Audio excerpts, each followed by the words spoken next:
More Threads, a brand owned by a former teacher and Black American freedman, use their apparel and more to teach hidden truths and Black American history. More Threads will address the lack of knowledge and negative images in our community. Check out www.morethreads.com to purchase our apparel, read thought-provoking blogs, and more. Sign up to have raw conversations and wear clothing that acknowledges, celebrates, and honors our lineage at www.morethreads.com. So Senator Raphael Warnock recently went to an event with Korean, Americans, and there's nothing wrong with that. He is a senator for everyone. I understand that. If I was a person running for Senate, I would talk to everybody. I would not just talk to, my community. I'll speak to everybody and listen to the issues and concerns. But our biggest issue with Senator Warnock and all the other Black politicians is that their focus is everybody else and not their own community. But I want you to see how Senator Warnock went to an event. Not many people was there at all. I mean, Korean Americans or just Asian Americans in general is not a big voter base for the Democrat Party, especially in Georgia. But I want you to listen to what he says to his Korean constituents. It is absolutely wonderful to be here. I am deeply honored by the invitation and by the enthusiasm that I feel and the sense of connection that I feel with my Korean sisters and brothers. I want to thank CEO Eun-suk Choi and the Senior Director Grace Kang for their kindness, for their hospitality. Representing you in the United States Senate is the high honor of my life. I am deeply honored to work for you. 우리 상원 의원님은 여기 메트로 애틀란타뿐만이 아니라 We have to stand together. We are tied, Dr. King said, in a single garment of destiny. Whatever affects one directly affects all indirectly, which is why I will always stand with my Korean sisters and brothers and against anti-Asian hatred and bigotry. God bless you. I'm deeply honored to be here with you. Keep the faith and keep looking up. Well, you see how nice, he spoke and eloquent and how he'll have their back and all of that. But recently, and if you listen to the podcast, you would have seen, our coverage of this on our podcast. Make sure you subscribe to the Phillip Scott audio experience. That is our podcast channel. Brother Marcel Dixon, he recently approached Senator Warnock to ask about reparations. He wanted to find out what is he going to do for the Black community also outside of reparations. And unfortunately, Senator Warnock did not respond in that manner as he was responding now to the Korean people at this event. Senator Warnock just stood there, didn't even really engage Marcel, and turned his back to Marcel. And that was symbolism for me more so than just Senator Warnock, because that is the Democrat Party mantra. Yeah, I hear you, I see you, but I'm not going to promise you anything. That was also in the WikiLeaks cables years ago, where they said, do not promise those Black activists anything. Listen to them, hear them, acknowledge them, but don't promise any policy. That's that benign neglect that came from the Moynihan report long time ago. The way to deal with Black people, to neutralize Black people and keep us in a worse position now than we were prior even to the civil rights movement here in America. So then Brother Marcel went up to Warnock again, asked him about reparations. He hurried up and turned his head away from that. But prior to Marcel asking him, he had no problem talking with one of his white constituents all day. Then when Marcel went on the loudspeaker trying to reach Warnock, calling him out for what was going on with Black people in Georgia, them folks, they went up there attacking Marcel, trying to put signs in front of Marcel where he can't film, telling him he needs to be quiet Why is he even out there? Oh, they got real vicious with Brother Marcel. But I'm proud of our brother because he showed them in real time. See, MSNBC and CNN not going to show you how these folks really act. They want you to just get out there and vote for them. But you see, he has time to go talk to everybody else and say what he gonna do for them, right? But not for the black community. But the Democrat Party just recently put out that they don't support reparations. So this is why when you ask him about reparations, he's going to turn his head away and don't even want to touch reparations because the Democrat Party says no to reparations. They said no. And that's fine. I'm proud of the Democrat Party for coming out and taking the stance and saying no to reparations. Because now that they're saying no to reparations, makes my job a whole lot easier.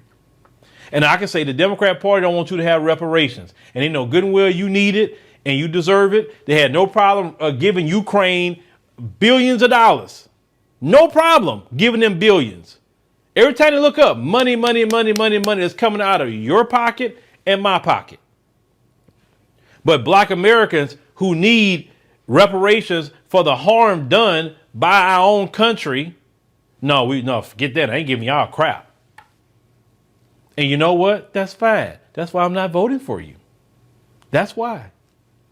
Because at least the Republicans, they came out from the beginning saying we don't support no reparations.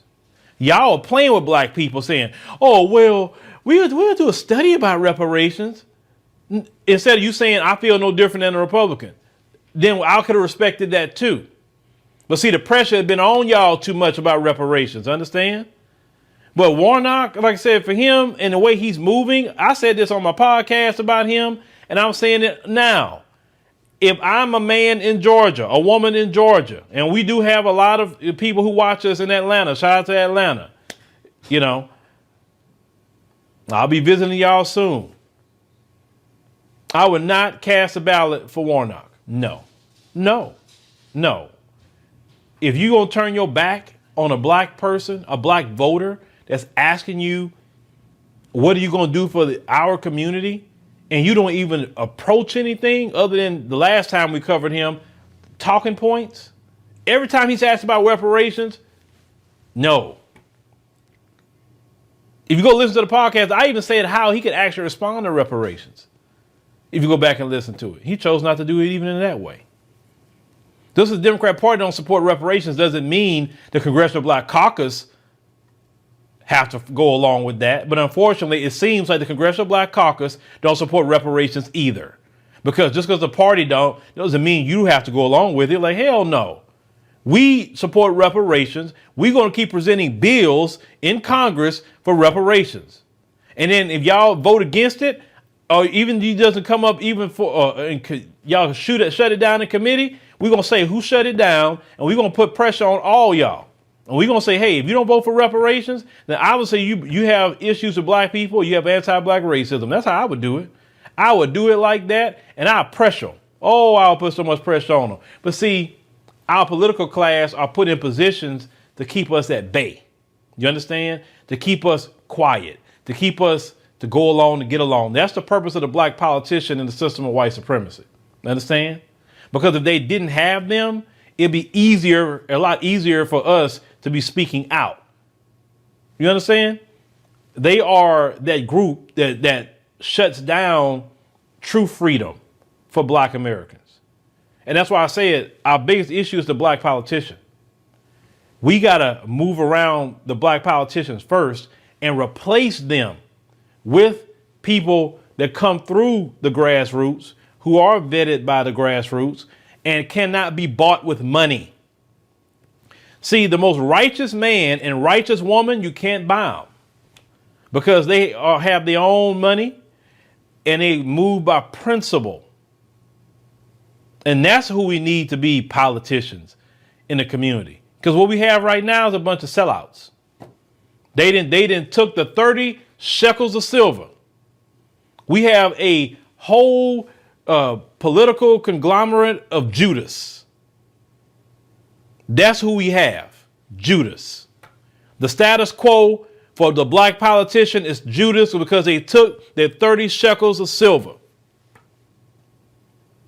Judas was the most undermining, evil person. Who you think these people are? They know you suffering. They know what you're going through.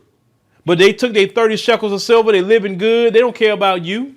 They just play the game to get you to come out there. Then these other people who's in media positions, the Boulay Martins, the Tiffany Cross, and the rest of them, they took their 30 shekels of silver too. And they trying to get you to keep those people in office so they can get more little money. Understand? Their money is predicated on you voting for a group of people who told you to your face, I ain't paying no reparations. I ain't doing it. Now what? But black people could show out. And like I told y'all, don't feel bad, because this is a marathon, not a sprint. Every 2 years, the Democrat Party, and we're talking in the black community, is losing a lot of their voter base because of life itself. See, the baby boomer generation was a big voting block. Every 2 years that pass, this life is happening. Those people are passing away. And every 2 years, more and more Gen X, the millennials, and Gen Zs are the ones they're going to have to deal with. And they are afraid to deal with that particular group because we demand tangibles for our vote. We need our reparations because you're giving all these billions of dollars to Ukraine, all these other foreign countries who are not even Americans. So don't tell me you ain't got it. Oh, yeah, you got it. And that's what they're afraid of, folks. That's what they're afraid of. Listen to Al Sharpton's, Mark Morales, and all these other people. They're not going to be around forever, and we don't even support them like that. We don't. So make your voice heard on Election Day, black people. Make your voice heard. Let the Democrat Party know you do not support what they're doing. You don't support what Warnock is doing. You don't support him turning his back on a black brother that's asking him about reparations and what you're going to do for the homeless black people in Georgia. What are you going to do for black people, who need jobs? What are you going to do? Because reparations would solve some of that. Let your voice be heard, folks, because we have to have a multi-year referendum on the Democrat Party because they have betrayed us for too long. And it's been our fault. I can't just blame them. It's been our fault. We have never demanded anything. Now we are. And that's really shaking them up. Well, y'all let me know what y'all think about Warnock here. Like I said, going, with the Korean, people. But he can't go visit black people. He can't do that. That's, like I said, remember that Election Day. Hey, family, make sure you join us on the new and improved AfricanDiasporaNews.org. Now, it is our uncensored and raw truth website. We have to make sure to have our own website because on social media platforms, they do have rules, and at any time they could change a rule and shut a whole genre down. Now, that would not happen to us because on AfricanDiasporaNews.org, we can speak the truth. We don't have to hold back. So make sure you join our website today.